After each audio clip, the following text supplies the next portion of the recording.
Hey guys, today I'm reviewing the Spigen Glaster Slim Premium Tempered Glass Screen Protector for iPhone 6 Plus and iPhone 6s Plus. And so it comes in this nice little case.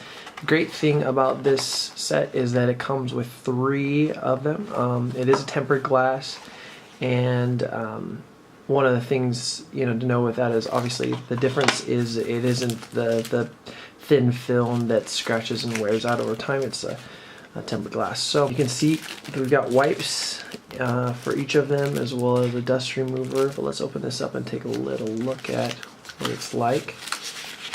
Protected, that's nice, beyond just the simple film. Look at that, multiple levels of protection.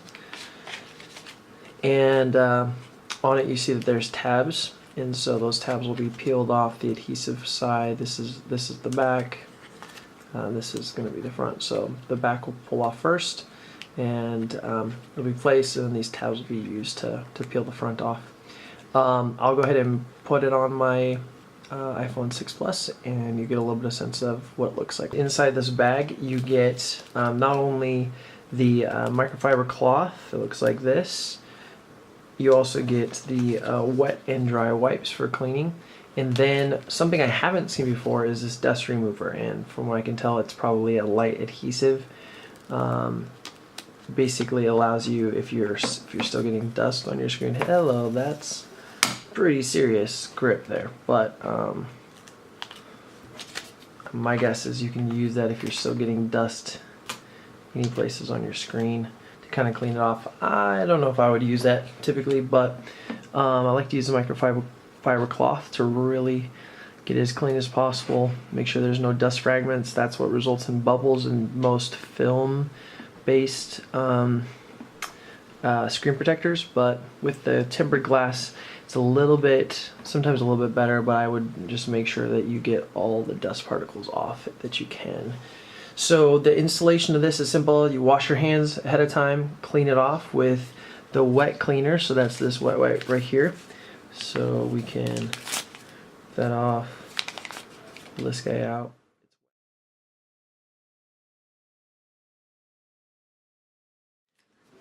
And then use the dry one.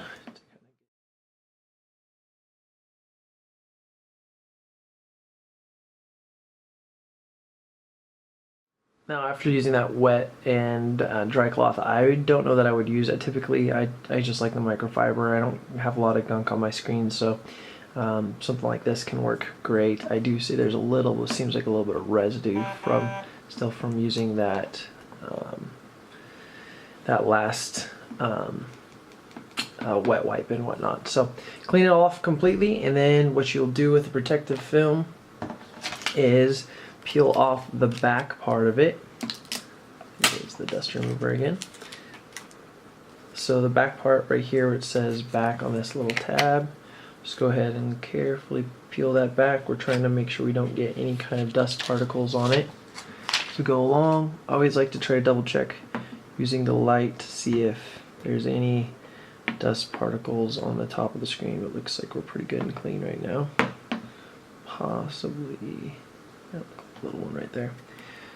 So now we've got the back off. Align the glass to the device by holding the edges on each end gently. Place the glass at the front of your device. I like to try to use the hole for the speaker. Oops, sorry, bumping that here. The hole for the speaker, or for the earpiece, tends to help kind of be the best guide for this, in my opinion. If I get that evenly set up around there, then make sure that, oops, yeah, you don't want to block off any of the fingerprint device or anything like that. So you can kind of see how it fit all around.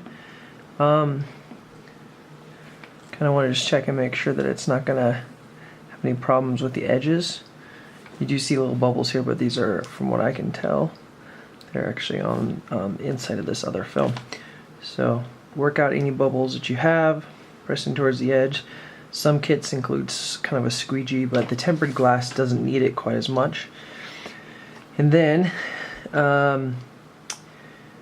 you can remove this protective film and just kind of do carefully as you go along. You can see the bubbles, all the bubbles went away. So besides the leftover, looks like I might end up with a little bit of dust underneath there. But overall, yeah, you can get a little bit of sense of what it looks like. Nice fit all the way around with the bezeled edge. It's not in the way of the fingerprint device at all. One interesting thing is it does, whereas others have like a circle cut out for the camera, it doesn't. That probably is actually helpful to keep from there being too much like interference with the lens. So we'll see how it works. I can't imagine it would have any adverse effects on the front-facing lens. And then yeah, if there's any bubbles, you can just push them out towards the edge, but for the most part worked pretty simply. So pretty nice setup, especially considering you get 3 for the price that you pay, and hopefully that's helpful for you. Thanks.